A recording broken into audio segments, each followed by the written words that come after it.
oddiy gap bo'lib qolgan oramizda bir-birimizga Alloh rozi bo'lsin deb qo'yamiz. Bu eng katta duo. Haligi unga rizqingga baraka bersin va hokazolar bor, chiroyli gaplar, lekin mana shu ikki og'iz so'z, Alloh rozi bo'lsin degan so'zda juda katta bir xayriyat jamlangan.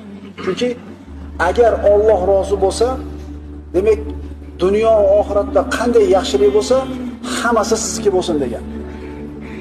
Ikki og'iz so'z bilan shunga tilak tilanyapti.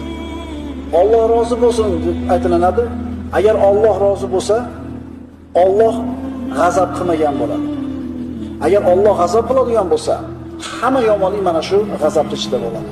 Demak, siz bilan bizdan Alloh taolo o'zi rozi bo'lgan bo'lsin. Har bitta narsaga yetishlik nimasi bor? Vaqti bor. Birodar, ishonching komil bo'lsin. Sen mo'minsan, Allohga tavakkul qilgansan, taqvo qilyapsan, qo'lingdan kelgan Alloh taoloni buyruqlarini bajaryapsan. Seni qo'llaydi, ishon, ikkilanma, shubhaga tushma, shoshilma.